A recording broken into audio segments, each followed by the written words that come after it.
유진그룹 본사 17층. 전략기획팀 사무실은 소리 없는 전쟁터였다. 규칙적으로 울려 퍼지는 키보드 소리는 총성과 같았고, 쉴 새 없이 데이터가 오가는 모니터의 불빛은 포화처럼 느껴졌다. 그 치열한 공간 속에서 이서연은 유령 같은 존재였다. 그녀는 분명 그곳에 존재했지만 누구의 눈에도 잘 띄지 않았다. 수많은 보고서 말미에 작은 글씨로 새겨진 그녀의 이름은 그저 스쳐 지나가는 기회에 불과했다. 그녀의 자리는 복사기와 서류 파쇄기의 소음이 끊이지 않는 가장 구석진 곳이었다. 하지만 서연에게 그 소음은 외부 세계로부터 자신을 보호하는 완벽한 방음벽이었다. 누구도 그녀에게 불필요한 말을 걸지 않았고 그녀 또한 그럴 필요성을 느끼지 못했다. 그녀의 세계는 오직 모니터를 가득 채운 숫자와 그래프, 그리고 그것들이 직조해내는 무한한 가능성의 직물로 이루어져 있었다. 이 대리, 이거 오늘까지 마무리 가능한가? 김 팀장이 서류 뭉치를 그녀의 책상에 툭 던지며 물었다. 서연은 시선을 모니터에 고정한 채 기계처럼 정확한 어조로 대답했다.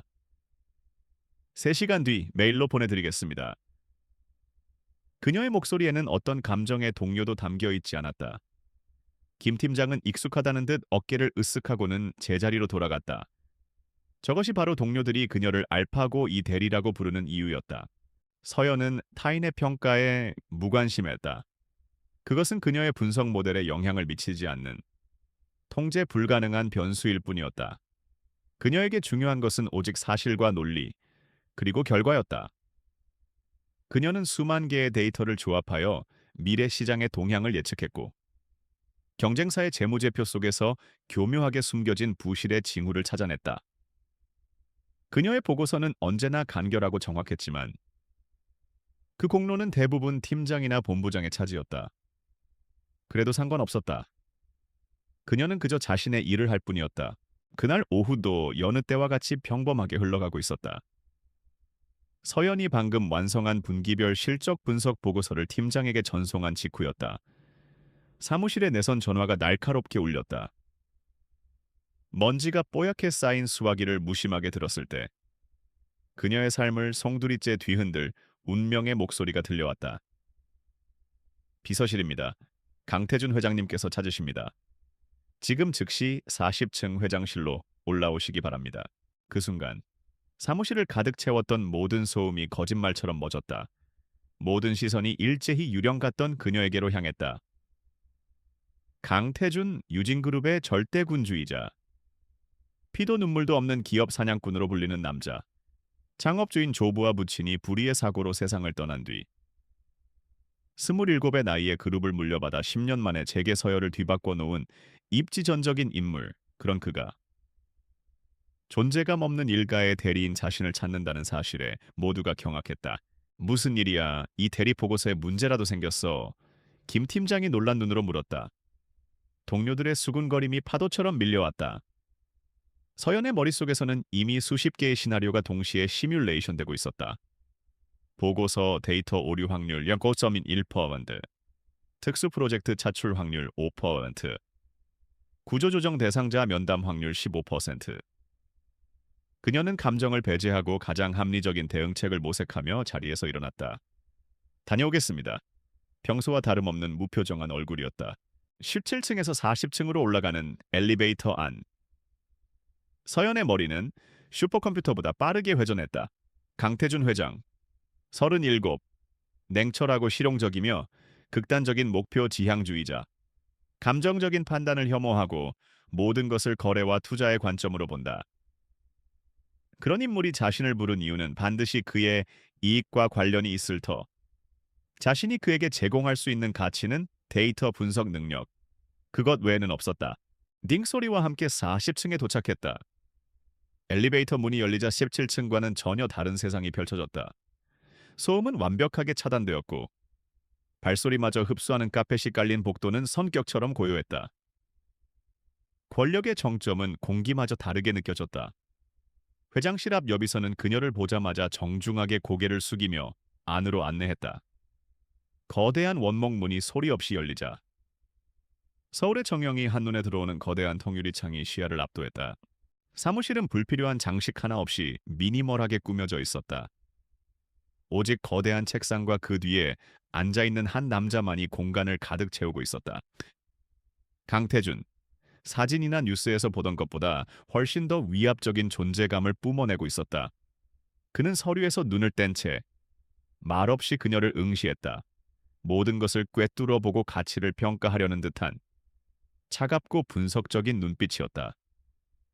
침묵 속에서 서연은 그의 눈빛이 자신의 모든 것을 스캔하고 있음을 느꼈다. 이서연 대리. 마침내 그가 입을 열었다. 낮고 울림 있는 목소리가 정적을 깼다.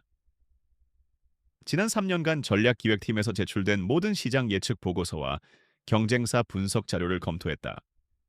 보고서 양식과 최종 결제자는 모두 다르지만 데이터 분석 모델과 핵심 인사이트의 패턴은 모두 동일하더군. 작년 하반기 미주 시장 반도체 수요 급감을 정확히 짚어낸 것도 당신이었지. 그는 모든 것을 알고 있었다. 서연의 심장이 미세하게 내려앉았지만 그녀는 담담하게 시인했다. 제가 한 일이 맞습니다. 변명도, 부정도 하지 않았다. 팩트는 팩트일 뿐이었다. 강태준의 입가에 흥미롭다는 듯 희미한 미소가 스쳐 지나갔다. 역시 감정 섞인 수사나 불필요한 가정 없이 오직 데이터에 기반한 결론, 마음에 드는군. 그는 자리에서 일어나 통유리창 앞으로 걸어갔다. 서울의 마천루들이 그의 발 아래 장난감처럼 펼쳐져 있었다. 본론으로 들어가지. 이서연 씨에게 거래를 제안하고 싶다. 강태준이 도시를 내려다보며 말했다. 그의 목소리는 도시의 소음을 지배하는 왕의 목소리 같았다. 서연은 말없이 그의 다음 말을 기다렸다. 그는 몸을 돌려 그녀를 똑바로 응시하며 상상조차 해본 적 없는 문장을 내뱉었다. 나는 지금 아내가 필요하다. 서연의 머릿속에서 시뮬레이션 되던 모든 시나리오가 한꺼번에 폐기되었다. 이것은 그녀의 데이터베이스에 없는 변수였다. 이해할 수 없습니다. 그녀의 목소리가 처음으로 미세하게 흔들렸다. 이해할 필요 없어.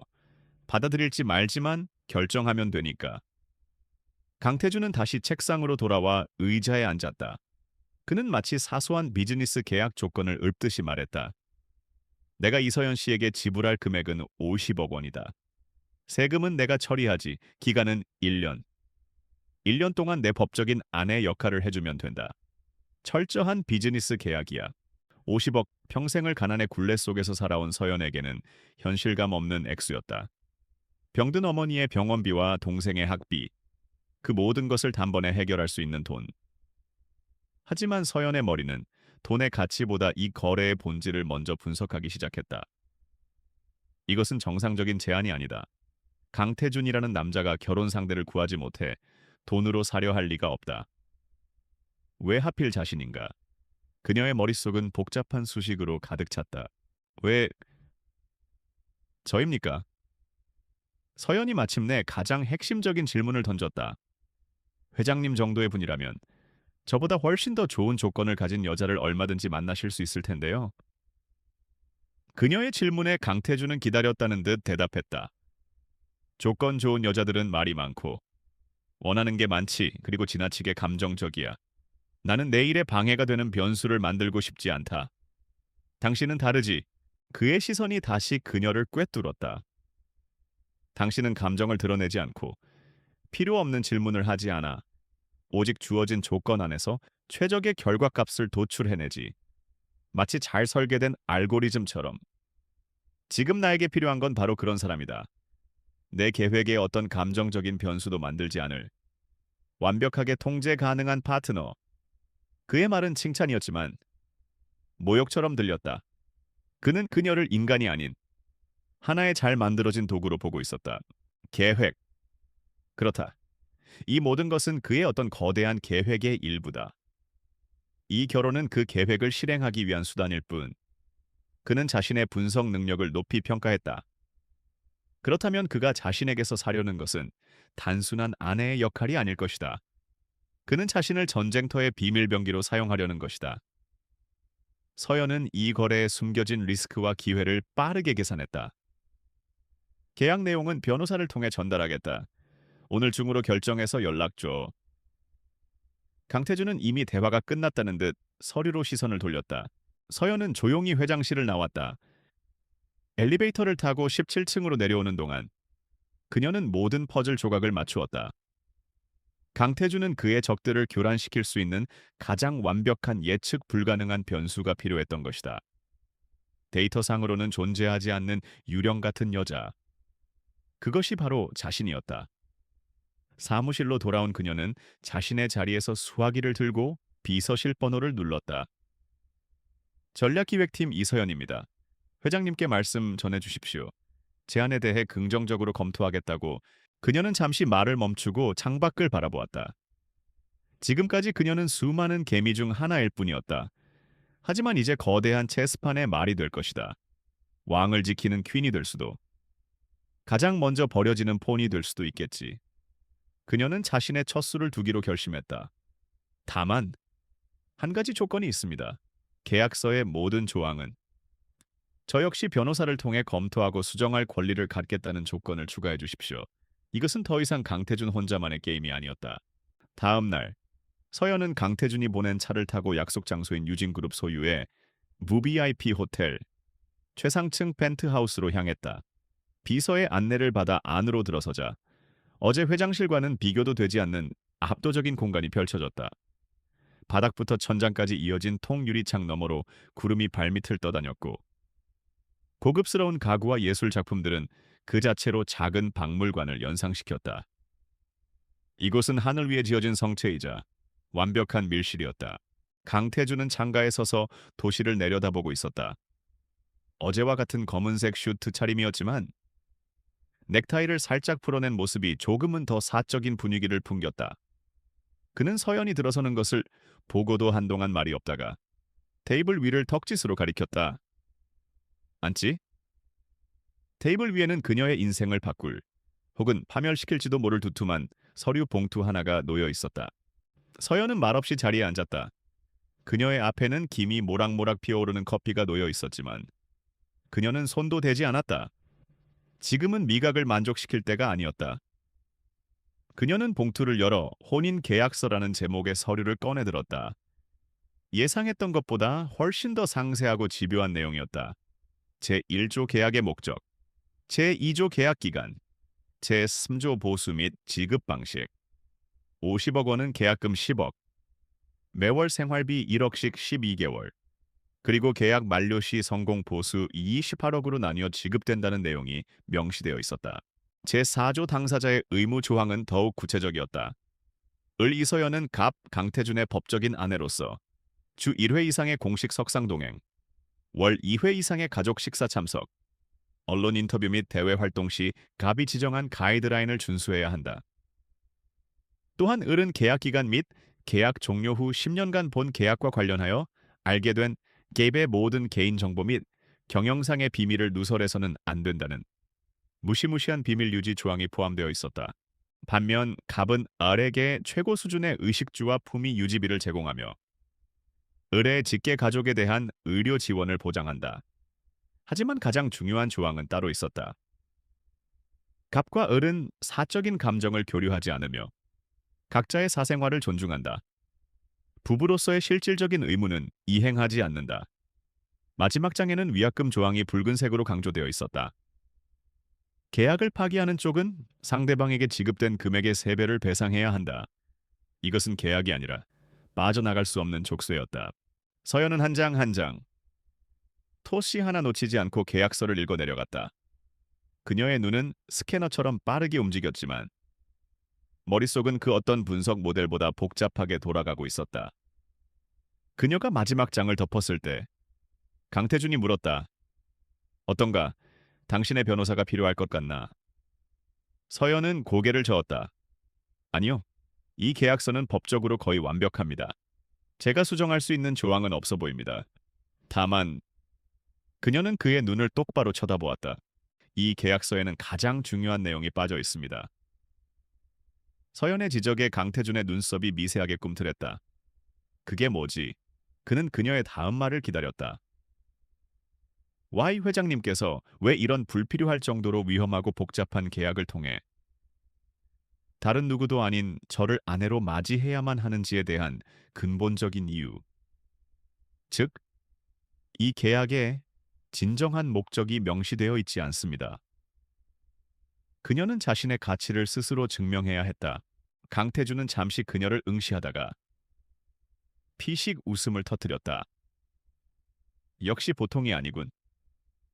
좋아.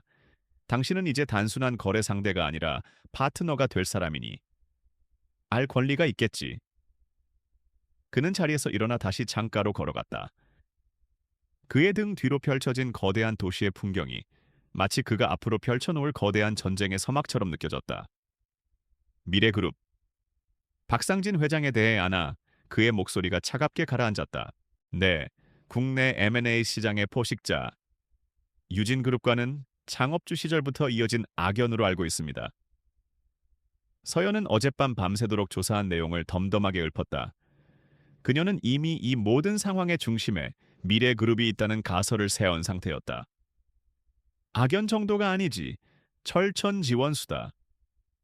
강태준의 목소리에 처음으로 차가운 분노가 실렸다. 박상진은 지금 유진을 통째로 삼키려고 하고 있다. 주식을 야금야금 매입하고 우리 쪽 임원들을 회유하고 언론을 이용해 부정적인 여론을 만들고 있지. 그것과 회장님의 결혼이 무슨 관계가 있습니까? 안정적인 경영 환경을 어필하기 위한 전략인가요? 서연이 물었다. 그것도 이유 중 하나다. 보수적인 주주들을 안심시키는 효과가 있지. 하지만 그보다 더 중요한 이유가 있다. 그는 몸을 돌려 서연을 바라보았다. 박상진은 자기 딸을 낳아 결혼시키려고 하고 있다. 정략 결혼을 통해 유진그룹의 의결권을 확보하고 안에서부터 회사를 무너뜨릴 생각인 거지. 내가 지금 누구라도 상관없이 급하게 결혼을 발표해야 하는 이유다. 이제야 모든 퍼즐 조각이 맞춰졌다. 이것은 단순한 경영권 방어가 아니라 가문을 둘러싼 암투까지 얽힌 복잡한 전쟁이었다. 하지만 그래도 왜 저입니까? 서연은 마지막 의문을 던졌다. 회장님의 계획을 완벽하게 수행해줄 연기력을 갖춘 배우나 든든한 배경을 가진 집안의 여성이 더 낫지 않았을까요? 그녀는 이 질문을 통해 자신의 진짜 가치를 확인하고 싶었다. 배우는 통제 불가능하고 배경 좋은 여자는 그 배경 자체가 또 다른 변수가 된다. 강태준이 그녀에게로 한 걸음 다가왔다. 내가 당신을 선택한 이유는 당신이 완벽한 무우이기 때문이다. 배경도, 인맥도, 알려진 야망도 없지. 박상진이 당신의 뒷조사를 해봤자 나오는 건 아무것도 없을 거다. 그는 당신을 그저 돈에 팔려온 얼굴마담 정도로 생각하고 얕보겠지. 그게 바로 내가 노리는 거다. 그의 설명은 논리적이었지만 서연은 그것이 전부가 아님을 직감했다. 그리고 또 다른 이유가 있습니다. 서연이 그의 말을 끊고 들어왔다. 그녀는 자신의 낡은 노트북을 열어 작년에 작성했던 보고서를 띄웠다. 미래그룹의 적대적 M&A 가능성 분석 및 유진그룹 방어 전략 제안. 저는 이 보고서에서 박상진 회장의 가장 큰 약점은 그의 오만함과 예측 가능한 공격 패턴이라고 분석했습니다. 그리고 그에 대한 가장 효과적인 방어책은 그의 데이터베이스에 없는 예측 불가능한 변수를 투입하는 것이라고 제안했죠. 그녀는 고개를 들어 강태준을 보았다. 회장님께 필요한 것은 단순한 위장용 아내가 아닙니다. 회장님은 박상진의 허를 찌를 비밀병기, 그의 예측 모델을 교란시킬 유령 작전관이 필요하셨던 겁니다. 제가 맞습니까? 강태준은 대답 대신 입가에 짙은 미소를 지었다. 그것은 만족과 감탄이 뒤섞인 진정한 의미의 첫 미소였다. 바로 그거다. 내가 당신의 두뇌에 50억을 투자하는 진짜 이유. 그는 다시 자리로 돌아와 계약서를 그녀 앞으로 밀었다. 이제 당신의 역할이 명확해졌을 거다. 당신은 단순한 방패가 아니야. 때로는 나보다 더 날카로운 검이 되어야 한다. 내 옆에서. 하지만 그림자 속에서 박상진의 모든 수를 읽고 그의 계획을 분쇄해야 한다. 할 수 있겠나? 이것은 질문이 아니었다. 마지막 시험이었다. 서연은 잠시 눈을 감았다. 지긋지긋한 가난, 아픈 어머니의 얼굴, 그리고 자신의 능력을 펼쳐볼 기회. 그녀는 눈을 떴다. 그녀의 눈빛에는 더 이상 망설임이 없었다. 그녀는 테이블 위에 놓인 만년필을 조용히 집어들었다. 그리고 계약서의 마지막 장. 을 이서연이라고 적힌 부분에 망설임 없이 자신의 이름을 적어 내려갔다. 펜촉이 종이에 닿는 서걱거리는 소리가 펜트하우스의 정적을 갈랐다. 그녀는 자신의 과거와 미래를 걸고 이 위험한 전쟁에 참전하기로 결정한 것이다. 이에 서명이 끝나자 강태준은 만족스러운 표정으로 고개를 끄덕였다. 그는 자신의 지갑에서 검은색 카드 한 장과 열쇠 하나를 꺼내 테이블 위로 미끄러뜨렸다. 이건 당신의 개인 카드다. 한도는 없다. 그리고 이 집 열쇠지. 오늘부터 당신은 여기서 지내게 될 거다. 내일 아침 스타일리스트 팀이 방문할 테니 준비하고. 그는 자리에서 일어났다. 이제 그와 그녀는 고용주와 피고용인이자 동시에 전쟁을 함께 치를 공범이 되었다. 시옷 번째 임무를 주지. 강태준이 창가에 서서 바쁘게 움직이는 도시를 내려다보며 말했다. 내일 모레 열리는 유진 아트센터 후원의 밤 행사가 있다. 박상진도 참석할 거다. 그곳에서 당신은 유진그룹의 새로운 안주인으로 데뷔하게 된다. 그리고 박상진의 주변 인물들을 모두 스캔해 그의 자금줄, 약점, 내부 조력자로 의심되는 인물까지 당신의 눈으로 본 모든 것을 데이터로 바꿔서 내게 보고해. 그는 서연을 돌아보며 마지막으로 물었다. 이제 당신은 평범한 이서연 대리가 아니다. 유진그룹의 심장부에서 보이지 않는 전쟁을 지휘해야 할 사람이다. 준비됐나? 서연은 카드와 열쇠를 조용히 집어들었다. 그녀의 손에 닿는 차가운 금속의 감촉이 새로운 현실을 실감하게 했다. 그녀는 고개를 들어 그의 눈을 똑바로 마주보며 나지막하지만 단호한 목소리로 대답했다. 네, 회장님. 그녀의 새로운 인생이 거대한 전쟁의 서막과 함께 시작되고 있었다. 유진 아트센터 후원의 밤 행사를 하루 앞둔 아침, 펜트하우스는 분주한 사람들로 가득 찼다. 강태준이 보낸 스타일리스트 팀이었다. 업계 최고로 알려진 그들은 수십 벌의 드레스와 보석 상자, 화장품 가방을 들고 와 거실을 순식간에 VIP 살롱으로 바꿔놓았다. 서연은 그들이 부산스럽게 움직이는 모습을 무표정하게 바라보았다. 그녀에게는 이 모든 것이 비현실적인 연극의 한 장면처럼 느껴졌다. 이것은 축제가 아니라 전쟁을 위한 갑옷을 고르는 의식이었다. 사모님, 피부톤을 고려했을 때 이 에메랄드 드레스가 가장 잘 어울리실 것 같습니다. 아닙니다. 실장님, 오늘은 첫 데뷔 무대이니만큼 순수하면서도 강렬한 인상을 줄 수 있는 백진주빛의 실크 드레스가 더 효과적입니다. 전문가들의 열띤 토론 속에서 드레스룸에서 나온 강태준이 무심하게 한 벌을 가리켰다. 그것은 장식을 최대한 배제한 심플한 라인의 네이비색 롱드레스였다. 지나치게 화려하면 속이 비어 보이지. 본질에 집중하는 게 좋아. 그의 선택은 그녀의 본질을 꿰뚫어 본 듯했다. 몇 시간에 걸친 준비 끝에 거울 앞에는 서연 자신이 봐도 낯선 여자가 서 있었다. 단정하게 묶었던 머리는 우아한 웨이브를 그리며 어깨 위로 흘러내렸고 최소한의 화장은 그녀의 또렷한 이목구비를 더욱 돋보이게 했다. 네이비색 드레스는 그녀의 하얀 피부와 대조를 이루며 지적인 세련미를 극대화했다. 마지막으로 강태준이 건넨 목걸이가 그녀의 목에 걸렸다. 수백 개의 작은 다이아몬드가 박힌 플래티넘 목걸이 중앙에는 그의 눈동자를 닮은 짙고 푸른 사파이어가 자리 잡고 있었다. 그건 내 어머니의 유품이다. 강태준이 나지막하게 말했다. 그 목소리에는 드물게도 희미한 감정이 묻어 있었다. 오늘 밤 당신은 그냥 이서연이 아니라 내 아내이자 유진그룹의 안주인이다. 그 무게를 잊지 마. 그의 말은 경고이자 일종의 격려였다. 서연은 거울 속 자신을 바라보았다. 화려하게 변한 겉모습과 달리 그녀의 눈빛은 여전히 차갑고 분석적이었다. 그녀는 조용히 고개를 끄덕였다. 이 갑옷의 무게를 기꺼이 감당하기로 같은 시각.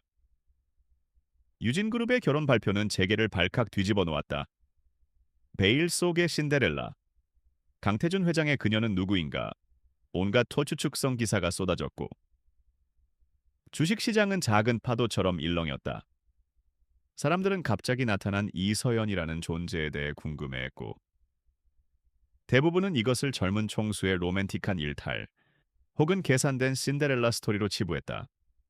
미래그룹의 박상진 회장 역시 마찬가지였다. 이서연 전략기획팀 대리 집안은 평범하고 내세울 것 하나 없는 여자라. 자신의 사무실에서 보고를 받은 박상진은 코웃음을 쳤다. 강태준 그놈도 별 수 없군. 정략 결혼을 피하겠다고 어디서 저런 근본 없는 애를 데려와 방패막이로 삼다니. 그의 눈에 이서연은 전혀 위협적인 존재가 아니었다. 오히려 강태준의 약점처럼 보였다. 오늘 밤 행사장에서는 그냥 투명 인간 취급하게 가엾은 어린 신부를 건드릴 필요도 없어. 박상진은 그렇게 이서연이라는 변수를 자신의 데이터베이스에서 무시해도 좋은 값으로 입력했다. 유진 아트센터에 도착하자 수백 개의 카메라 플래시가 별똥별처럼 쏟아졌다. 강태준은 익숙하게 차에서 내렸고 뒤따라 내리는 서연의 허리를 자연스럽게 감쌌다. 그의 손길이 닿는 순간 서연은 잠시 흠칫했지만 이내 연기의 일부임을 상기하며 그의 팔에 자신의 손을 가볍게 얹었다. 두 사람이 함께 레드카펫을 밟는 모습은 한 폭의 그림 같았다. 냉철한 카리스마의 젊은 총수와 지적이고 우아하지만 어딘가 비밀을 품은 듯한 신비로운 아내. 행사장 안으로 들어서자 대한민국 상위 1%의 권력자들이 모인 화려한 세계가 펼쳐졌다. 서연은 쏟아지는 시선 속에서도 평정심을 잃지 않았다. 그녀의 눈은 카메라 렌즈가 아닌 행사장 안의 사람들을 향해 있었다. 강태준이 미리 건넨 태블릿 PC 속의 인물 정보와 눈앞의 실물들을 하나씩 대조하며 머릿속의 데이터를 저장하기 시작했다. 대산물산의 이 회장, 한국전자의 오 사장, 그리고 저 멀리서 가식적인 미소를 지으며 이쪽을 바라보는 박상진 회장까지. 마침내 박상진 회장이 그들 앞으로 다가왔다. 그는 특유의 너털 웃음을 지으며 강태준의 어깨를 두드렸다. 허허, 강 회장. 이렇게 예쁜 신부를 어디에 숨겨두었다가 이제야 공개하는 건가? 결혼 축하하네. 그는 서연을 위아래로 훑어보며 말을 이었다. 사모님, 처음 뵙겠습니다. 미래그룹 박상진입니다. 우리 강 회장이 워낙 일벌레라 걱정했는데 이렇게 미모의 내조자를 얻었으니 이제 한시름 놓아도 되겠군요. 그의 말은 칭찬이었지만 내조자라는 단어에 힘을 주며 그녀의 역할을 규정 지으려는 의도가 명백했다. 서연은 그저 부드럽게 미소 지으며 대답했다. 과찬의 말씀입니다. 앞으로 많이 가르쳐 주십시오. 회장님, 그녀의 완벽한 수동태에 박상진은 만족스러운 미소를 지으며 돌아섰다. 그의 등 뒤로 서연의 눈빛이 차갑게 빛났다. 그녀는 박상진과 함께 온 무리 속에 있던 한 남자를 눈여겨보았다. 대한중공업의 최만식 회장. 그는 유진과 미래 사이에서 중립을 지키는 캐스팅 보트를 쥔 중요한 인물이었다. 잠시 후 강태준이 최만식 회장과 해외 신재생에너지 플랜트 사업에 대해 이야기를 나누는 자리가 만들어졌다. 박상진 역시 어느새 그들 곁으로 다가와 대화에 끼어들었다. 유진이 추진하는 동남아시아 쪽 사업은 정치적 리스크가 너무 크지 않습니까? 최근 쿠데타 소문도 있고 그에 비해 저희 미래가 추진하는 남미 쪽은 훨씬 안정적입니다. 박상진의 측근이 거들자 최만식 회장은 고민스러운 표정을 지었다. 강태준이 논리적으로 반박하려던 순간 지금까지 조용히 듣고만 있던 서연이 나지막하게 입을 열었다. 죄송합니다. 제가 사업 이야기에 끼어들 자격은 없지만 모두의 시선이 그녀에게로 향했다. 박상진의 눈에는 어디서 감히라는 경멸이 스쳤다. 그녀는 아랑곳하지 않고 말을 이었다. 최근에 취미로 세계 지질학 관련 논문들을 좀 읽어보았는데 미래그룹에서 물류허브로 검토 중인 남미의 그 항구 지역 혹시 발파라이소 단층과 인접해 있지 않나요?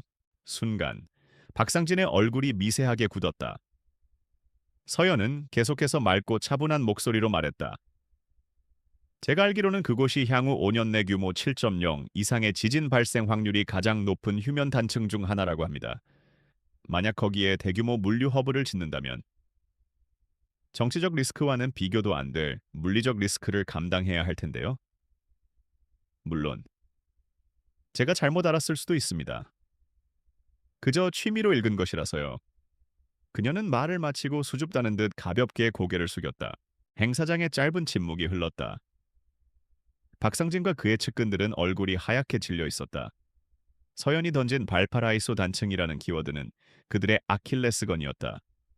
그들은 그 리스크를 알고 있었지만 교묘하게 숨기고 사업을 추진하려던 참이었다. 그런데 강태준의 저 어린 아내가 그것도 취미로 읽은 논문을 근거로 그들의 핵심 약점을 공개적인 장소에서 정확하게 찔러버린 것이다. 최만식 회장의 눈은 놀라움으로 빛나고 있었다. 그는 이 서연을 다시 보았다. 단순한 미모의 신부가 아니었다. 그는 박상진을 향해 넌지시 물었다. 박 회장, 저 말이 사실인가? 발파라이소 단층이라니. 금시초문인데. 아, 아닙니다. 그건 과장된 학계의 일부 소수 의견일 뿐입니다. 박상진은 당황하며 횡설수설했다. 하지만 이미 분위기는 유진 쪽으로 완전히 넘어온 후였다.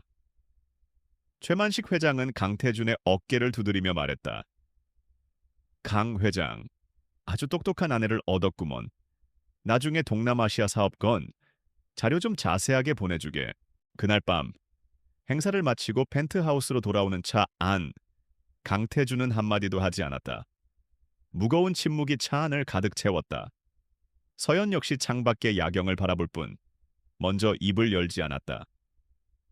펜트하우스에 도착해 재킷을 벗은 강태준이 마침내 입을 열었다. 발파라이소 단층. 그건 우리 쪽 최고 전문가들도 놓치고 있던 정보였어. 어떻게 알았지?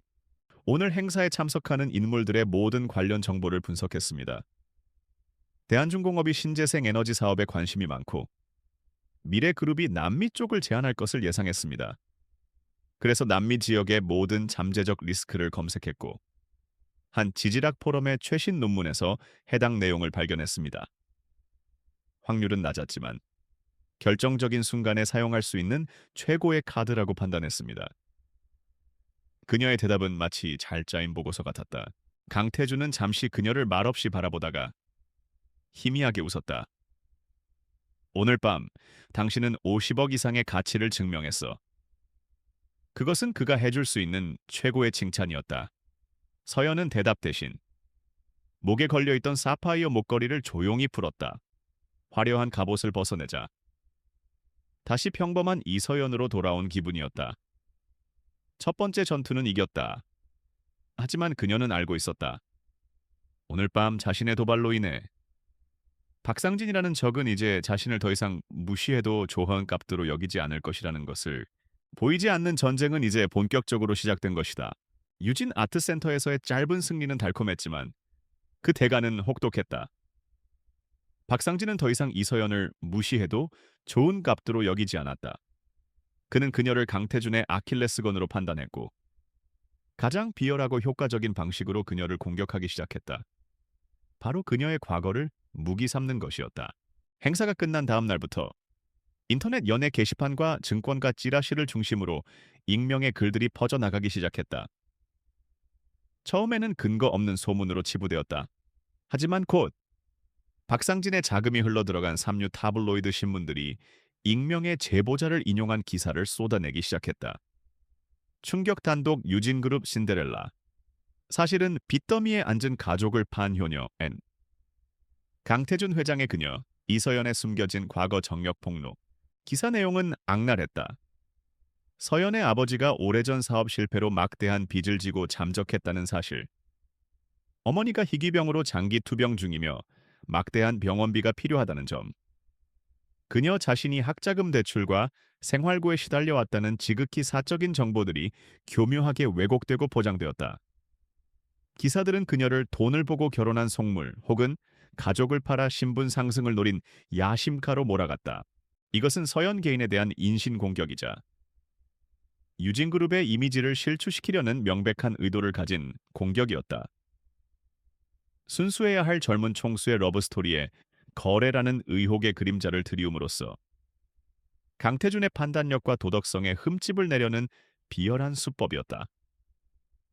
박상진의 의도대로 이 공격은 유진그룹이라는 견고한 성체의 가장 약한 부분, 바로 가족이라는 내부의 문을 흔들기 시작했다. 강태준의 고모이자 유진문화재단의 이사장인 강희수는 유진가의 실질적인 안주인이자 가문의 명예를 목숨처럼 여기는 보수적인 인물이었다. 그녀에게 이 스캔들은 가문의 얼굴에 먹칠을 하는 것과 같았다. 일주일에 한 번 열리는 정기 가족 식사 자리. 무겁게 가라앉은 공기 속에서 그녀는 마침내 입을 열었다. 이게 다 뭐냐, 태준아. 그녀는 문제의 타블로이드 신문을 테이블 위로 내던지며 소리쳤다. 어디서 근본도 모를 애를 데려와서 이 꼴을 만들다니. 우리 유진가가 온갖 찌라시의 가십거리로 오르내리는 걸 보고 싶어서. 이랬어. 날카로운 비난의 화살들이 사방에서 날아와 서연에게 박혔다. 다른 친척들 역시 동조하며 못마땅한 시선을 보냈다. 서연은 말없이 고개를 숙인 채 앉아 있었다.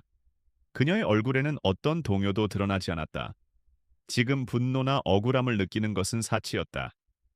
이것 또한 전쟁의 일부였다. 고모님, 말씀이 지나치십니다. 강태준이 차가운 목소리로 분위기를 갈랐다. 그는 서연의 어깨를 감싸며 단호하게 말했다. 이 사람은 제 아내이고 유진의 안주인입니다. 그리고 이 스캔들은 명백히 우리를 흔들려는 외부의 공격입니다. 이럴 때일수록 내부에서 분열하는 모습을 보여서는 안 됩니다. 그의 방어는 논리적이었지만 감정이 격해진 강희수에게는 변명으로 들릴 뿐이었다. 외부의 공격 애초에 네가 공격받을 빌미를 주지 않았다면 이런 일도 없었어. 가문의 명예가 땅에 떨어졌다. 당장 저 애랑 이혼하고 박상진네 딸이랑 혼사 문제를 다시 진행시켜. 강희수의 입에서 나온 말은 최후 통첩과 같았다. 그럴 일은 없을 겁니다. 강태준은 단호하게 그녀의 말을 잘랐다. 그의 눈빛은 누구도 더 이상 이의를 제기할 수 없게 만드는 절대적인 권위를 담고 있었다. 이 문제는 제가 알아서 처리합니다. 제 아내에 대한 무례한 언사는 앞으로 삼가 주십시오. 싸늘하게 식사는 끝났다. 펜트하우스로 돌아오는 차 안에서 서연은 처음으로 입을 열었다. 죄송합니다. 저 때문에 곤란해지셨습니다. 그녀의 사과는 진심이었지만 동시에 상황을 분석하기 위한 서두이기도 했다. 사과할 필요 없어. 예상했던 일이니까. 강태준은 넥타이를 풀며 무심하게 대답했다. 그의 얼굴에는 가족들과의 싸움으로 인한 피로감이 역력했다. 아닙니다. 이건 단순한 문제가 아닙니다. 서연이 그의 말을 바로잡았다. 그녀의 목소리는 차분했지만 날카로웠다. 이번 공격은 너무나 빠르고 정확했습니다. 언론에 노출된 적 없는 제 가족의 상세한 정보까지 담겨 있었어요. 이건 우리 내부에 박상진에게 정보를 제공하는 자가 있다는 명백한 증거입니다. 그녀의 분석에 강태준의 얼굴이 굳어졌다. 그 역시 같은 의심을 하고 있었지만 혼란스러운 상황 속에서 미처 정리하지 못했던 생각이었다. 우리가 계속해서 언론 기사에 대응하며 방어만 한다면 저들은 끊임없이 우리의 약점을 파고들어 내부를 분열시킬 겁니다. 지금 우리는 증상을 치료하고 있을 뿐 병의 근원을 외면하고 있습니다. 진짜 병은 우리 안에 있습니다. 서연의 말은 강태준의 머리를 차갑게 식혔다. 그는 감정적인 분노와 가족 문제에 휘말려 본질을 놓치고 있었다. 그녀는 강태준의 눈을 똑바로 바라보며 말했다. 수비를 멈추고 이제 공격으로 전환해야 합니다. 이 성체에 어디에 균열이 생겼는지, 누가 성문을 열어주고 있는지 그 배신자를 찾아내야 합니다. 그것만이 이 지긋지긋한 싸움을 끝낼 수 있는 유일한 방법입니다. 그녀의 목소리에는 흔들림 없는 확신이 담겨 있었다. 그녀는 더 이상 방패막이가 아니었다. 이제 그녀는 적의 심장을 겨누는 칼이 되기로 결심한 것이다. 강태준은 오랫동안 서연을 바라보았다. 세상 모두가 그녀를 가문의 수치이자 약점이라고 비난할 때 그녀는 홀로 이 전쟁의 본질을 꿰뚫어 보고 새로운 활로를 제시하고 있었다. 그는 자신을 향한 비난과 가족들의 압박 속에서 잠시 길을 잃었지만 그녀가 다시 방향을 잡아주었다. 그는 고개를 끄덕였다. 그의 눈에 다시 냉철한 승부사의 빛이 돌아왔다. 보이지 않는 적을 향한 위험한 사냥이 시작될 시간이었다. 가족들과의 싸늘한 저녁 식사가 끝나고 펜트하우스로 돌아온 그날 밤, 강태준은 서연을 자신의 개인 서재로 이끌었다. 그는 벽에 걸린 풍경화 뒤에 숨겨진 금고를 열어 검은색에 아무런 표식도 없는 카드키 하나를 꺼냈다. 이건 고스트키다. 나하고 감사팀장 외에는 존재조차 모르는 유진그룹의 모든 서버에 접근할 수 있는 마스터키이지. 그의 목소리는 낮고 진지했다. 이제부터 당신이 이걸 가져 배신자를 찾기 위해 필요한 모든 것을 보고 모든 것을 열어봐. 그것은 단순한 접근 권한의 부여가 아니었다. 강태준은 자신의 왕국 전체를 그가 불과 몇 주 전에 돈으로 사들인 이 여자에게 통째로 맡기는 도박을 하고 있었다. 그는 그녀의 눈을 보았다. 그곳에는 탐욕이나 야망이 아닌 오직 차가운 지성과 문제 해결에 대한 의지만이 담겨 있었다. 그는 자신의 선택이 틀리지 않았다고 믿기로 했다. 그날부터 펜트하우스의 서재는 그녀의 새로운 작전실이 되었다. 서재의 한쪽 벽면은 여러 대의 모니터로 가득 찼고 화면에는 복잡한 코드와 네트워크망, 데이터베이스 구조도 같은 것들이 쉴 새 없이 떠올랐다. 그곳은 그녀의 세계이자 그녀의 진짜 전쟁터였다. 그녀는 외부 세계와 단절된 채 유진그룹이라는 거대한 유기체의 혈관을 흐르는 수억 개의 데이터들과의 싸움을 시작했다. 그녀의 첫 번째 목표는 자신에 대한 정보가 유출된 경로를 역추적하는 것이었다. 인사팀의 개인 파일 접근 기록, 그룹웨어의 가족관계 데이터베이스 조회 기록. 하지만 초기 검색 결과는 절망적이었다. 수십 명의 부서장급 이상 임원들이 정상적인 절차에 따라 해당 정보에 접근한 기록이 남아 있었다. 용의자의 범위를 좁히기에는 너무나도 광범위했다. 적은 자신의 흔적을 수많은 합법적인 기록 속에 교묘히 숨겨놓았다. 그녀는 밤을 새워가며 키보드를 두드렸다.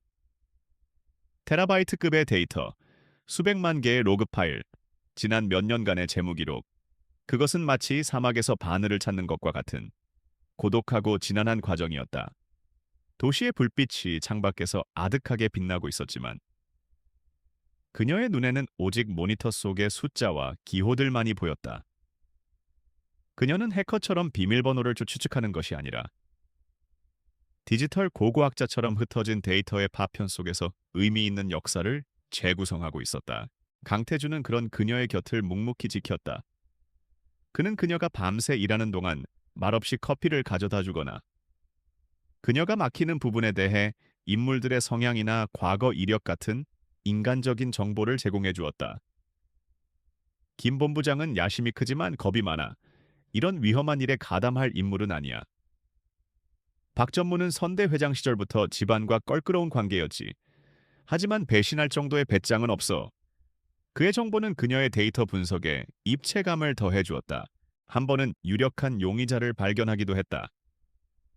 해외 사업부의 한 임원이 조세 회피처에 거액의 비밀 계좌를 가지고 있는 것을 포착한 것이다. 서연은 꼬박 하루를 그 자금의 흐름을 추적하는 데 쏟았다. 하지만 결국 그 돈은 미래그룹이 아닌 그 임원의 숨겨둔 가족을 위한 개인적인 비자금으로 밝혀졌다. 허탈했지만 동시에 중요한 교훈을 얻었다. 적은 그렇게 쉽게 꼬리를 잡히지 않을 만큼 영리하고 교활했다. 직접적인 정보 유출 경로를 찾는 것이 어렵다고 판단한 서연은 전략을 수정했다. 정보를 쫓는 것이 아니라 정보의 대가를 쫓기로 한 것이다. 배신자는 신념이 아니라 돈을 위해 움직인다. 그녀는 그룹의 방대한 지출 결의서와 협력업체 지급 시스템을 파고들기 시작했다. 아주 사소하고 눈에 띄지 않는 비정상적인 지출의 흔적을 찾기 위해서였다. 그리고 마침내 며칠간의 밤샘 작업 끝에 그녀는 하나의 이상한 흐름을 발견했다. 여러 부서에서 각기 다른 명목으로 싱가포르에 본사를 둔 블루밍 컨설팅이라는 정체불명의 회사에 소액의 자문료가 꾸준히 지급되고 있었다. 각각의 지급액은 감사팀의 눈을 피할 수 있을 만큼 적은 액수였지만 서연은 그것들을 모두 합산했다. 지난 2년간 지급된 총액은 수십억 원에 달했다. 그녀는 즉시 블루밍 컨설팅의 지급 승인 날짜와 지난 2년간 유진그룹의 주요 정보가 유출되거나 사업상 악재가 터졌던 시점을 비교 분석했다. 그러자 놀라운 상관관계가 드러났다. 블루밍 컨설팅의 자금이 입금된 직후 어김없이 유진그룹의 악재가 발생했다. 그녀는 마침내 배신자에게 흘러 들어가는 돈의 꼬리를 잡은 것이다. 심장이 세차게 뛰기 시작했다. 하지만 적의 방비는 철저했다. 서연이 블루밍 컨설팅의 소유주를 추적하자 케이맨 제도와 파나마에 등록된 여러 개의 유령 회사를 거치며 흔적이 끊겼다. 자금 세탁과 추적 방지를 위해 전문가가 설계한 완벽한 구조였다. 그녀는 어떻게 돈이 흘러갔는지는 알아냈지만 누구에게 갔는지는 알아내지 못한 것이다. 거대한 벽에 부딪힌 기분이었다. 그녀는 자신의 분석 결과를 강태준에게 보고했다. 그는 감탄과 분노가 뒤섞인 표정으로 모니터를 바라보았다. 이 정도로 치밀하게 여러 부서에 걸쳐 자금을 빼돌리려면 단순한 임원급의 권한으로는 불가능해. 강태준이 말했다. 각 부서의 예산을 모두 들여다보고 통합적으로 지급을 승인할 수 있는 권한을 가진 사람, 그룹 전체의 재무 운영에 깊숙이 관여하는 최고위급 인물이야. 강태준의 말에 서연의 머릿속에 있던 수백 명의 용의자 리스트가 순식간에 단 4명으로 좁혀졌다. 그룹의 회장인 강태준 자신을 제외하면 그런 막강한 권한을 가진 인물은 CFO 최고 재무 책임자, 감사팀장, 그리고 그룹의 2인자인 부회장뿐이었다. 유령은 이제 구체적인 얼굴을 가지게 되었다. 서연은 자신의 모니터 화면에 떠있는 4명의 최고위급 임원들의 사진을 차갑게 내려다보았다. 이 안에 배신자가 있다. 매일 복도에서 마주치며 충성을 연기하는 가장 가까운 적이 펜트하우스 서재의 거대한 모니터 화면에는 4명의 얼굴이 떠 있었다. 강태준 자신을 제외하고 유진그룹에서 가장 막강한 권한을 가진 인물들. 그룹의 재무를 총괄하는 CFO, 철저한 원칙주의자인 감사팀장, 강태준 자신이 직접 영입한 신임 전략기획본부장, 그리고 선대 회장의 그림자이자 그룹의 2인자인 한상진 부회장. 이 안에 그들을 파멸로 이끌려는 배신자가 있었다. 서연은 용의자들의 모든 디지털 흔적과 개인 파일을 분석하며 경우의 수를 좁혀 나갔다. 감사팀장은 병적일 정도로 규칙을 중시하는 인물로 불법적인 거래에 연루될 확률은 극히 낮았다. CFO는 야심이 넘치고 강태준과 몇 차례 마찰을 빚은 적이 있어 유력한 용의자였지만 그의 모든 거래 내역은 지나칠 정도로 투명했다. 신임 본부장은 아직 그룹의 깊숙한 비밀에 접근할 권한이 부족했다. 논리적인 분석의 끝은 언제나 한 사람을 가리키고 있었다. 그룹의 모든 정보에 접근 가능하고 여러 부서의 예산을 통합 승인할 수 있는 막강한 권한을 가진 인물. 바로 한상진 부회장이었다. 하지만 그는 동시에 가장 불가능한 용의자이기도 했다. 그는 지난 30년간 유진그룹에 헌신했고 강태준의 아버지가 가장 신임했던 친구이자 오른팔이었다. 강태준에게는 아버지의 빈자리를 채워주던 스승이자 삼촌 같은 존재였다. 서연이 조심스럽게 자신의 분석 결과를 강태준에게 보고했을 때 그의 첫 반응은 예상대로 격렬한 부정이었다. 절대 불가능해. 다른 사람은 몰라도 한 부회장님은 아니야. 그분은 날 아들처럼 아껴주셨고 평생을 유진을 위해 헌신하신 분이야. 이건 박상진이 파놓은 함정일 거다. 그의 목소리에는 서연의 분석에 대한 분노와 믿고 싶지 않은 현실에 대한 두려움이 뒤섞여 있었다. 그들의 파트너십에 처음으로 균열이 생겼다. 언제나 냉철한 이성으로 모든 것을 판단하던 강태준이 처음으로 감정과 과거의 신뢰에 기대어 현실을 부정하고 있었다. 반면 언제나 감정 없는 기계처럼 보였던 서연은 불편한 진실을 가리키는 차가운 데이터만을 신뢰했다. 가족이라는 관계는 때로는 가장 완벽한 위장막이 될 수 있습니다. 그녀의 냉정한 지적은 그의 가슴에 비수처럼 박혔다. 강태준은 그녀의 주장을 받아들이지 못했지만 그녀의 분석 능력만큼은 신뢰했다. 그는 마지못해 4명의 용의자 모두에 대한 조사를 허락했다. 하지만 서연은 알고 있었다. 강태준의 감정적인 벽을 무너뜨리기 위해서는 그가 반박할 수 없는 완벽한 증거, 즉 데이터가 필요하다는 것을 그녀는 그때부터 모든 역량을 한상진 부회장에게 집중했다. 그녀는 한상진의 모든 디지털 발자국을 추적했다. 그의 기록은 완벽했다. 너무나도 완벽해서 오히려 부자연스러울 정도였다. 마치 범죄 현장을 꼼꼼하게 닦아낸 것처럼 의심살 만한 흔적이 전혀 없었다. 하지만은 완벽함 속에 언제나 허점은 존재하는 법. 그녀는 마침내 아주 작고 반복적인 이상 신호를 발견했다. 매주 금요일 저녁 8시 정각, 그의 개인 클라우드 서버에서 외부의 한 IP 주소로 아주 짧은 시간 동안 암호화된 데이터가 전송되는 패턴이었다. 그 자체만으로는 단순한 개인적인 데이터 백업으로 보일 수도 있었다. 하지만 서연은 그 데이터 전송 패턴을 지난 1년간 미래그룹 관련 주식시장의 미세한 이상 거래 흐름과 비교 분석했다. 그러자 놀라운 결과가 나타났다. 금요일 저녁에 데이터가 전송되고 나면 어김없이 다음 주 월요일 오전에 미래그룹의 계열사들과 관련된 파생상품 시장에서 내부자 정보 없이는 불가능한 비정상적인 거래가 반복적으로 발생했다. 서연은 자신의 새로운 발견을 강태준에게 보여주었다. 비난이나 단정이 아니었다. 오직 두 개의 그래프가 보여주는 소름 끼치는 상관관계였다. 제가 한 부회장님을 범인이라고 말하는 것이 아닙니다. 다만 그의 행동과 적의 움직임 사이에 99.3%의 통계적 상관관계가 존재한다고 데이터가 말하고 있을 뿐입니다. 그녀는 모든 감정을 배제하고 오직 팩트만을 전달했다. 강태준은 오랫동안 모니터 화면을 응시했다. 아버지처럼 믿었던 남자의 행동과 자신을 파멸시키려는 적의 움직임을 연결하는 붉은 선을 그의 얼굴 위로 깊은 고뇌와 슬픔, 그리고 차가운 분노가 스쳐 지나갔다. 마침내 그의 마지막 감정적인 방어벽이 데이터라는 냉정한 증거 앞에서 무너져 내렸다. 그는 30년간의 신뢰가 한순간에 재가 되어버리는 고통을 느꼈다. 99.3%는 100%가 아니지. 그의 목소리는 무겁게 가라앉아 있었다.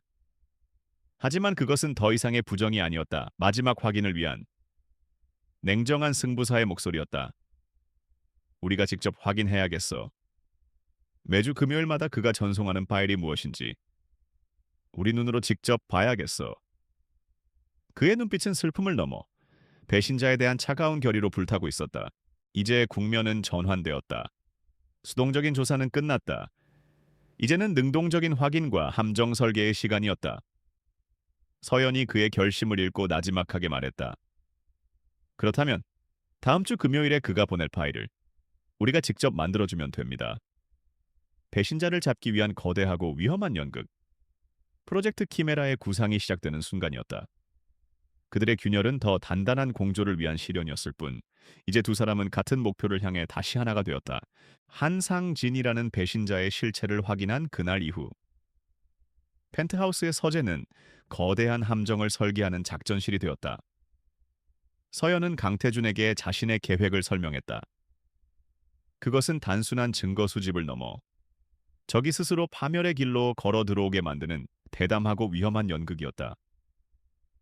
그녀는 이 작전에 프로젝트 키메라라는 이름을 붙였다. 여러 동물의 형상을 한 신화 속 괴물처럼. 이 계획은 진실과 거짓을 교묘하게 섞어 만든 괴물이었기 때문이다. 그들의 목표는 한상진과 박상진이 절대 거부할 수 없는, 너무나도 달콤해서 의심조차 할 수 없는 독이 든 성배를 만드는 것이었다. 서연은 미끼가 될 가짜 M&A 대상으로 독일의 유망한 바이오테크 기업 에보젠을 선택했다. 에보젠은 실제로 존재하는 기업이었고 그들이 개발 중인 항암 신약 기술은 업계의 판도를 바꿀 만큼 혁신적이어서 유진그룹이 인수 대상으로 검토하기에 매우 그럴듯한 명분을 가지고 있었다. 하지만 그 화려한 포장지 속에는 서연만이 아는 치명적인 독이 숨겨져 있었다. 그녀는 밤을 새워 에보젠의 모든 관련 논문과 데이터를 분석하던 중 그들의 신약이 임상 3상 시험에서 심각한 부작용 데이터를 교묘하게 숨기고 있다는 사실을 발견했다. 만약 유진이 이 사실을 모른 채 에보젠을 인수한다면 그것은 그룹 전체를 뒤흔들 재앙이 될 터였다. 이것이 바로 그들이 파놓은 함정의 핵심이었다. 박상진은 유진의 화려한 성공 계획을 훔쳤다고 생각하겠지만 사실 그가 손에 쥐게 될 것은 유진의 치명적인 실패 계획서였다. 그때부터 두 사람의 치밀한 공작이 시작되었다. 서연은 며칠 밤낮으로 수백 페이지에 달하는 가짜 인수 보고서를 만들었다. 시장 분석, 재무 예측, 기대 효과까지 모든 데이터는 실제와 거짓을 교묘하게 섞어 만들어져 그 분야의 최고 전문가라도 진위를 가려내기 힘들 정도였다. 그녀의 손끝에서 프로젝트 키메라는 단순한 계획이 아닌 하나의 살아있는 현실처럼 구체화되고 있었다. 강태준 역시 자신의 역할을 수행했다. 그는 그룹 내에서 자신만이 신뢰하는 최측근 법무팀장과 함께 독일 현지 로펌과 주고받은 것처럼 보이는 위조 이메일과 가짜 인수 의향서 LOI를 만들었다. 또한 프로젝트 키메라 관련 자료를 보관할 완벽한 보안의 가상 데이터 룸 FDR을 개설하고 그곳에 서연이 만든 가짜 자료들을 채워 넣었다. 모든 것이 배신자를 속이기 위한 거대한 무대 장치였다. 이 모든 과정은 두 사람에게 엄청난 심리적 압박감을 주었다. 특히 강태준은 자신의 회사와 임원들을 상대로 거대한 사기극을 벌이고 있다는 죄책감과 만약 계획이 실패할 경우 모든 것을 잃을 수 있다는 불안감에 시달렸다. 그는 늦은 밤 서재에서 수많은 모니터 불빛에 둘러싸여 있는 서연의 뒷모습을 보며 스스로에게 되물었다. 과연 이 위험한 도박을 계속해도 되는 것인가? 마침내 운명의 날이 밝았다. 강태준은 그룹의 신성장 동력 전략 논의라는 명목으로 VVIP 임원회의를 소집했다. 참석자는 강태준과 서연, 강태준의 충신인 전략기획본부장, 그리고 그들의 목표물인 한상진 부회장, 단 4사람이었다. 회의실의 공기는 얼음장처럼 차가웠다. 강태준은 애써 흥분된 목소리로 유진그룹의 미래를 바꿀 거대한 프로젝트 키메라의 시작을 알렸다. 뒤이어 서연이 발표를 시작했다. 그녀는 조금의 떨림도 없는 목소리로 에보젠 인수의 전략적 가치와 시장 지배 가능성에 대해 완벽한 프레젠테이션을 선보였다. 그녀의 발표는 데이터에 기반하여 논리 정연했고 너무나도 설득력이 있어서 이 모든 것이 연극이라는 사실을 아는 강태준마저도 순간적으로 진짜라고 착각할 정도였다. 한상진은 처음에는 의심의 눈초리로 발표를 듣다가 점차 그 내용에 깊숙이 빠져들었다. 그의 눈빛이 탐욕으로 빛나는 것을 서연은 놓치지 않았다. 그는 이 정보가 박상진에게 넘어갔을 때의 가치를 그리고 자신이 얻게 될 막대한 보상을 계산하고 있었다. 그는 이것이 유진의 승리가 아니라 유진을 무너뜨릴 결정적인 무기라고 확신했다. 인수자금으로 8천억 원이 필요합니다. 너무 위험한 도박입니다. 한상진이 날카롭게 지적했다.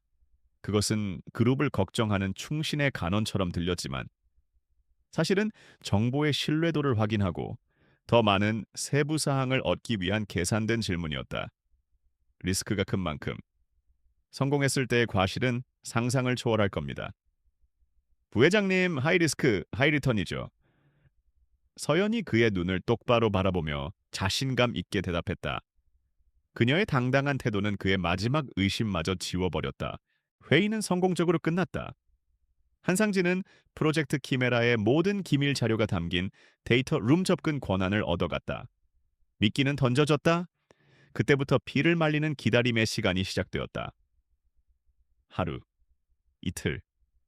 시간이 흘러도 아무런 움직임이 없자 강태준은 초조해하기 시작했다. 만약 우리가 틀렸다면, 만약 한 부회장님이 결백한 거라면. 그의 목소리가 불안하게 떨렸다. 30년의 신뢰가 만들어낸 그의 마지막 믿음이 그를 흔들고 있었다. 데이터는 거짓말을 하지 않습니다. 회장님, 서연이 그의 어깨에 조용히 손을 얹었다.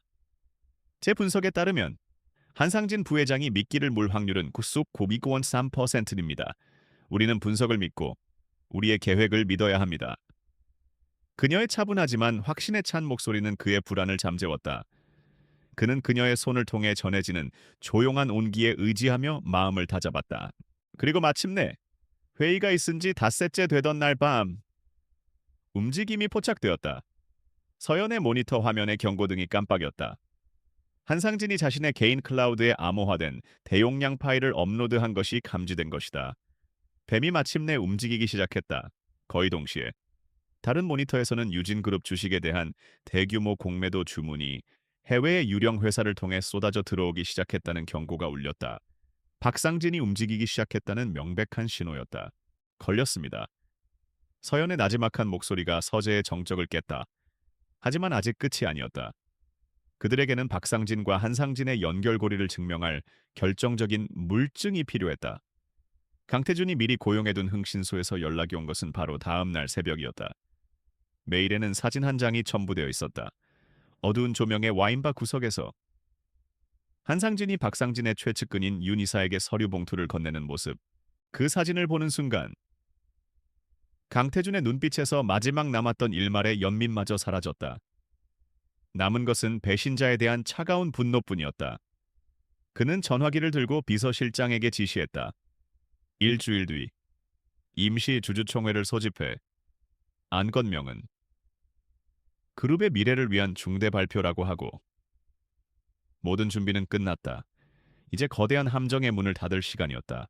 임시 주주총회가 열리는 날 아침, 펜트하우스의 공기는 폭풍 전야처럼 팽팽한 긴장감으로 가득했다. 서영과 강태준은 말없이 각자의 준비를 했다. 그들의 움직임은 마치 오랜 시간 합을 맞춰온 전사들처럼 조용하고 결연했다. 서연은 화려한 보석 대신 몸의 라인을 단정하게 잡아주는 회색 정장을 골랐다. 그녀의 무기는 아름다움이 아니라 날카로운 지성이었기에 불필요한 장식은 거추장스러울 뿐이었다. 강태준은 평소보다 더 짙은 색의 넥타이를 골라매며 거울 앞에 섰다. 거울에 비친 것은 그의 모습이었지만 그의 시선은 그의 뒤에 서 있는 서연을 향해 있었다. 두렵지 않나? 그가 나지막하게 물었다. 오늘 실패하면 모든 것을 잃게 된다. 두려움은 확률 계산에 포함시키지 않았습니다. 서연이 담담하게 대답했다. 그녀는 그의 삐뚤어진 넥타이를 바로잡아 주었다. 그들의 눈빛이 허공에서 마주쳤다. 그것으로 모든 준비는 끝났다. 유진그룹 본사 대강당은 수백 명의 주주와 이사회 임원, 그리고 기자들로 발 디딜 틈이 없었다. 그룹의 미래를 위한 중대 발표라는 안건명은 온갖 추측을 불러일으켰고 장내에는 기대와 불안이 뒤섞인 웅성거림이 가득했다. 강태준과 서연이 단상 위 임원석에 나란히 앉아 모든 스포트라이트가 그들에게로 쏟아졌다.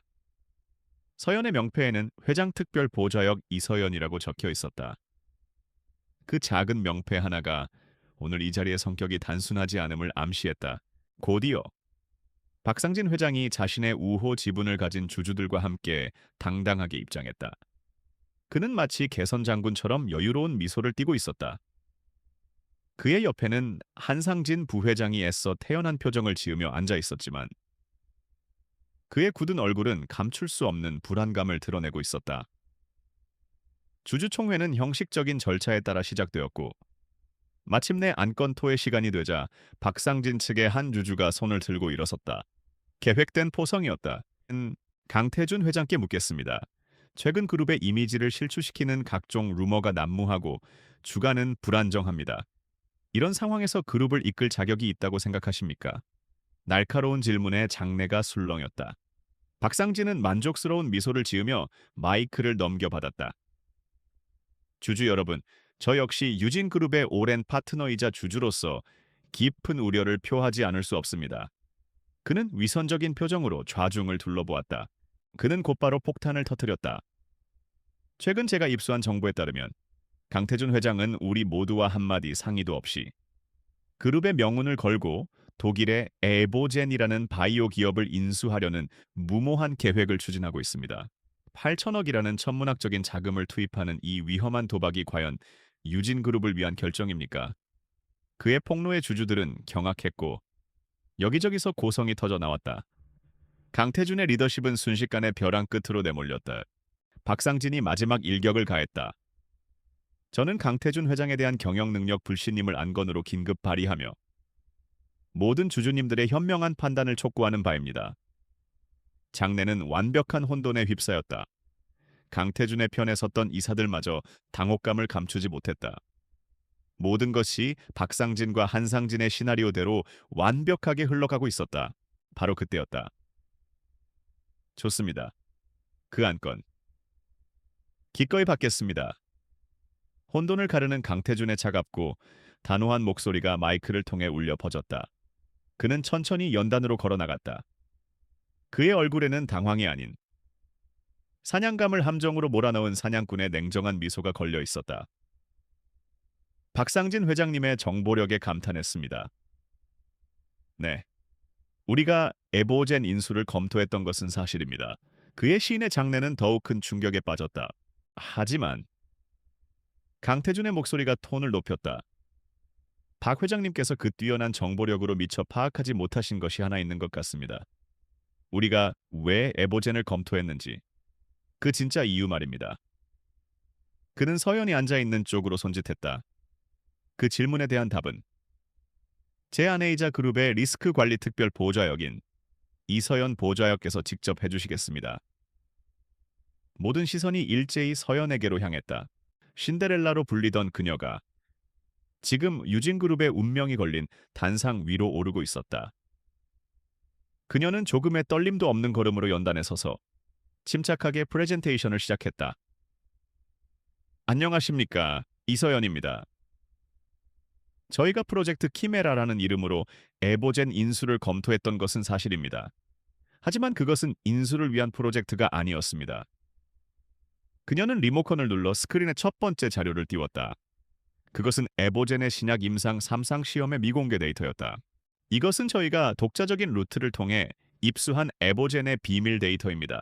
여기 보시는 바와 같이 그들의 신약은 치명적인 부작용을 가지고 있으며 사실상 실패한 프로젝트입니다. 프로젝트 키메라는 인수가 목적이 아닌 그룹 내부의 기밀 정보가 외부로 유출되는 경로를 파악하기 위한 고도의 보안 스트레스 테스트였습니다. 장내는 물을 끼얹은 듯 조용해졌다. 박상진의 얼굴에서 미소가 사라졌다. 서연의 발표는 계속되었다. 스크린에는 한상진 부사장이 프로젝트 키메라의 기밀 파일에 접근하는 로그 기록, 그의 개인 클라우드에 암호화된 파일이 업로드되는 타임라인이 정확하게 표시되었다.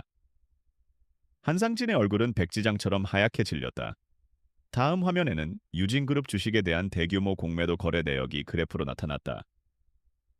모든 거래는 미래그룹과 연관된 해외 페이퍼 컴퍼니들을 통해 이루어졌다. 그리고 마침내 마지막 결정타가 스크린에 떴다. 한상진 부사장이 청담동 와인바에서 박상진의 측근인 윤 이사에게 서류 봉투를 건네는 흐릿하지만 누구인지 식별 가능한 사진이었다. 아, 누군가의 탄식과 함께 장내는 경악으로 얼어붙었다. 모든 퍼즐 조각이 맞춰졌다. 이것은 단순한 경영권 분쟁이 아니라 한편의 거대한 범죄극이었다. 한상진은 그 자리에서 그대로 주저앉았다. 박상진은 분노와 당혹감으로 얼굴이 시뻘게 달아올라 소리쳤다. 거짓말이야. 전부 조작된 거라고. 하지만 그의 발악은 공허한 메아리가 될 뿐이었다. 강태준이 다시 연단에 섰다. 그의 눈은 얼음보다 차갑게 박상진을 향해 있었다. 여기 있는 모든 자료는 오늘 아침 금융감독원과 검찰의 증거자료로 제출되었습니다. 박상진 회장, 당신은 이제 경영권이 아니라 당신의 남은 인생을 걱정해야 할 겁니다. 강태준의 선언과 함께 강당의 문이 열리고 검찰 수사관들이 들이닥쳤다. 그들은 곧장 단상으로 올라와 망연자실한 한상진에게 수갑을 채웠고 다른 한 무리는 굳어버린 박상진을 향해 다가갔다. 카메라 플래시가 미친 듯이 터져 나왔다. 수십 년간 이어져 온 두 그룹의 악연이, 그리고 한 남자의 오만한 야망이 가장 극적인 방식으로 막을 내리는 순간이었다. 박상진은 허망한 눈으로 단상 위를 바라보았다. 그곳에는 강철 같은 모습의 강태준과 그 옆에서 조금의 흔들림도 없이 자신을 차갑게 내려다보는 이서연이 서 있었다. 그는 자신이 무시하고 경멸했던, 그저 돈에 팔려온 장식품이라 생각했던 저 여자의 손에 모든 것을 잃었다. 그의 오만함이 스스로를 파멸시킨 것이다. 기나긴 전투가 마침내 끝났다. 폭풍이 지나간 자리는 고요했다. 임시 주주총회에서 벌어진 극적인 사건 이후 유진그룹은 새로운 국면을 맞았다. 박상진 회장과 한상진 부회장은 구속 수감되어 법의 심판을 기다리는 신세가 되었다. 오너리스크가 해소되고 강태준 회장의 리더십이 재평가받으면서 유진그룹의 주가는 연일 최고치를 경신했다. 세상은 강태준의 대담한 전략과 그 모든 것을 설계한 미스터리한 아내 이서연의 이야기에 열광했다. 하지만 정작 폭풍의 중심에 있었던 두 사람은 펜트하우스에서 조용한 시간을 보내고 있었다. 전쟁이 끝나자 그들 사이에는 어색한 평화가 찾아왔다. 더 이상 밤을 새워 적의 움직임을 분석할 필요도, 목숨을 건 함정을 설계할 필요도 없었다. 그들을 묶어주었던 공동의 적기라는 끈이 사라지자 이제 그들에게는 계약서라는 차가운 현실만이 남아 있었다. 어느 주말 오후 서연은 서재 통유리창 앞에 앉아 태블릿 PC로 경제 동향 보고서를 읽고 있었다. 따스한 햇살이 그녀의 어깨 위로 쏟아져 내렸다.